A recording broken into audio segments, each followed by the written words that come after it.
I would like to look at Tram Route 75 Yep. and the extension. Yep. So do you know how much this would cost?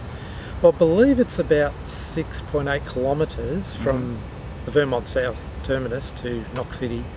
I think some of the costing has looked at about 15 million per kilometre, so I'm not sure if that's the most recent figures, but I believe that's what when the Greens put that proposal up at the state level last year, that was the figure they were looking at.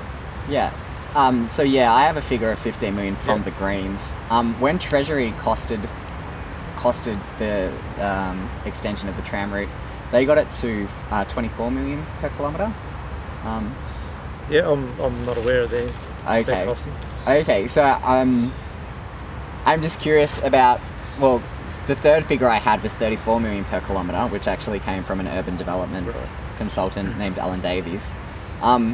So I'm a little concerned that the figures are quite different between the three. And you did mention you were going to advocate for the tram line. So I'm just curious what you would do with these figures in that case. Well, I know all the Greens figures were also budgeted pre-election as well. So that's the figures we'll be basing it on, and we'll have to look at the cost and benefits of, we're currently running bus links from the terminus to Knox City and elsewhere at the moment, and we're just going to have to look at the cost-benefit analysis. But I think it's a missing link that would really tie into a major bus hub here at Knox City, rather than this disjointed stopping 7 k's up the road. And Okay. This Alan Davies, the urban development consultant, he had a quote. The Greens seem to have a real problem with acknowledging the real cost of building infrastructure.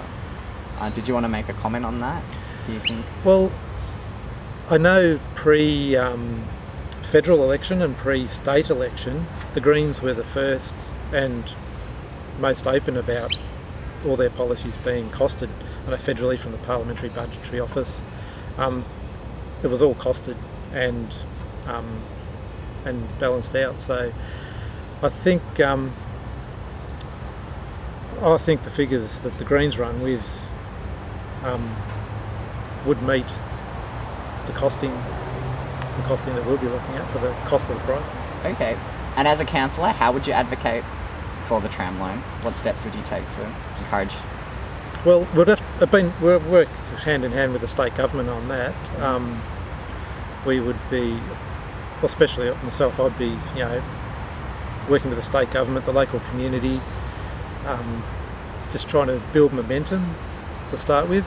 I know it's been on the table for a long time, and every state election it comes up, but I think with a focus on some different rail networks being pushed at the moment, Melbourne Metro and Doncaster Rail and even Roval Rail being pushed a bit more, I think we can include the tram route, because there's not a lot of other than buses, not a lot of other public transport in this area.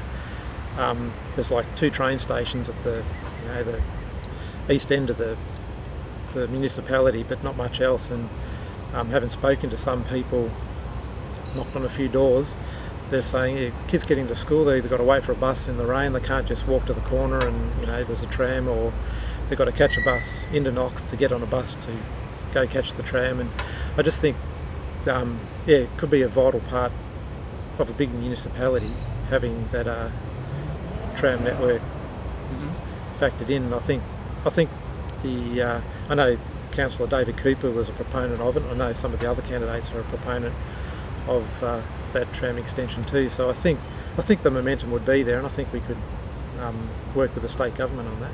Okay.